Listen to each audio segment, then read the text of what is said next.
Dalam video aku yang bertajuk membongkar inilah alasan Shanks mahukan One Piece, aku nak cedok ataupun nak highlight satu komen daripada nakama kita yang bernama Empire Rezeki Melimpah 5449. Dia bagi tahu, seperti yang umum tahu, watak-watak dalam One Piece yang popular banyak diambil daripada watak sebenar dalam sejarah dunia kita. Jadi kalau ikut sejarah dalam dunia sebenar, watak Shanks ini seperti Barbarossa, yakni si janggut merah yang merupakan panglima perang Empire Uthmaniyah. Maka ada kemungkinan besar watak Shanks adalah baik, dan sebagaimana watak dalam dunia sebenar, dia memang banyak menyerang kapal-kapal penjajah barat pada zamannya seperti Perancis, Spain, Itali dan lain-lain. Tapi kalau nak buat One Piece lagi menarik, Oda akan jadikan Shanks sebagai Grand Admiral untuk Marine yang menyamar. Shanks sebenarnya adalah keturunan Grand Admiral yang membantu Im Sama untuk menakluk dunia, yakni ada topi jerami besar dalam manga sebelum ini. Tapi untuk menebus kesilapan nenek moyangnya, dia berpaling tadah daripada Marine dan membantu Luffy untuk dapatkan One Piece. Kiranya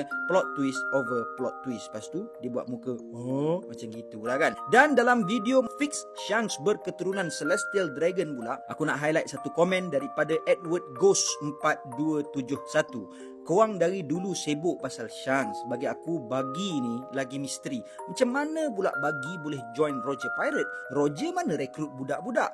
Shanks pun sebab terjumpa dalam peti harta karun. So, mana datangnya Buggy ni? Tak nak bahas ke pasal Buggy? Entah-entah Buggy ni yang final villain. Dia pun ada smiley juga. Smiley senyum. So, Edward Ghost, thank you so much for your comment. Dan menarik juga dia punya usulan tu. Alright, dalam video aku yang bertajuk Allah, Akainu pula datang egghead, Luffy dalam bahaya, leak chapter 1092 yang aku upload semalam. Aku nak highlight satu komen datangnya daripada Kagura NH6PJ. Yang ni aku suka. Sebab apa? Dia ada Kenbun Shokuhaki. Dia beritahu, no, aku tak yakin Akainu turun egghead. Aku rasa Akainu kat Marijoa sambung cerita pasal Kuma. So, itulah yang terjadi dalam spoiler yang kita akan bacakan pada hari ini. What up gang, Malaysia, Indonesia, Singapura, Brunei. Assalamualaikum, it's your boy Kimisko Verto and welcome back to my channel yang semestinya hanya akan borakkan berkenaan dengan One Piece. Okay guys, setelah lama aku menunggu dan berharap spoiler keluar awal sikit, ya Alhamdulillah ia tercapai kerana akhirnya spoiler One Piece chapter 1092 telah pun keluar. Dan ternyata spoiler ini lebih dahsyat dari leak aku ceritakan dekat korang pada video sebelum ni. Dan again, Oda still lah seseorang yang susah untuk dipredik. Di mana pada video semalam aku berpendapat yang Akainu akan muncul. Ya, muncul tu dah betul, cuma dia bertindak di tempat lain pula. Sebab aku kemarin ada sebut yang Akainu maybe join dengan Kizaru, ataupun Akainu akan berhadapan dengan Revolutionary Army, ataupun tentang Revolutionary Army tu dah nampak betul sikit lah. Tapi dia lari juga, sebab aku ingat karakter itu adalah Dragon, tapi karakter lain pula yang keluar. But still aku suka dengan chapter ni. Dan Oda sememangnya genius kerana kemunculan Akainu telah berlaku di Marijoa. But apa yang menjadikan aku semakin excited dan meremang nak cerita dengan korang adalah bukan tentang Akainu tu sangat, tapi tentang Joy Boy kita, Monkey D. Luffy.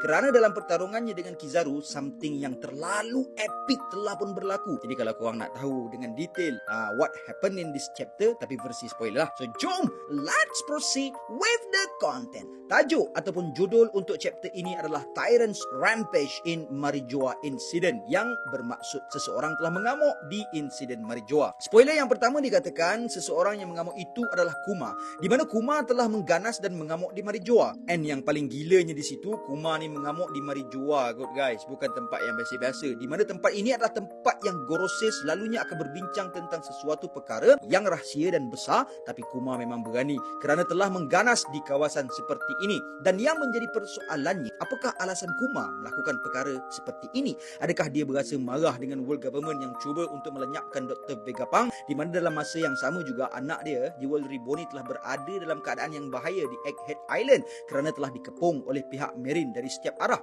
Adakah ini alasannya atau masih ada alasan yang lain? Kerana Kuma ini bukan jenis karakter yang senang-senang dia nak mengamuk macam tu je.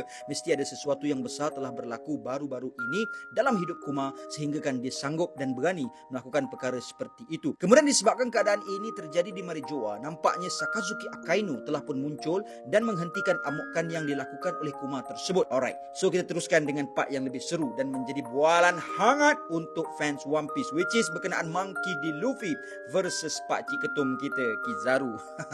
Kenapalah baru-baru ni aku suka sangat panggil dia pakcik ketum Sebab muka dia kot. Jangan marah fans Kizaru. Alright, jadi scene telah beralih dengan menunjukkan Admiral Kizaru telah pun berhadapan dengan Luffy yang berada dalam mode Gear 4-nya, which is Snake Man. Dari keadaan macam ni nampaknya pertarungan ni dah semakin serius guys. Kerana kita tahu Luffy kan kalau dah start guna je mod Snake Man ni memang dia tak main-main dah untuk tumpaskan seseorang musuh yang dihadap tu kan. Namun walaupun Luffy telah berada dalam mod Snake Man ini, ternyata Kizaru telah berjaya menendang Luffy dengan satu powerful attack yang sungguh luar biasa.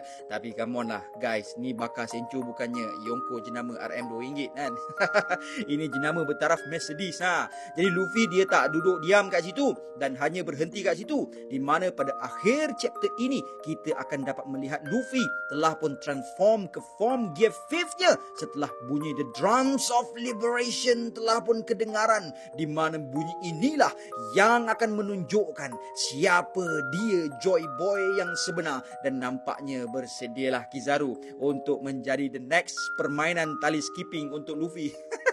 Luffy nanti dia pegang cahaya Kizaru macam dia pegang lightning atau peti masa lawan Kaido sebelum ni. By the way, bercakap tentang Luffy versus Kaido, One Piece episod 1074 sangat gila guys. Di mana animation and storyline untuk episod tu maybe boleh dikatakan one of the greatest episode dalam One Piece. Jadi insyaAllah guys, sebelum tamatnya Arc Wano dekat anime, aku akan cuba sebaik mungkin untuk menghasilkan satu video berkenaan 10 episod terbaik untuk Arc Wano ni.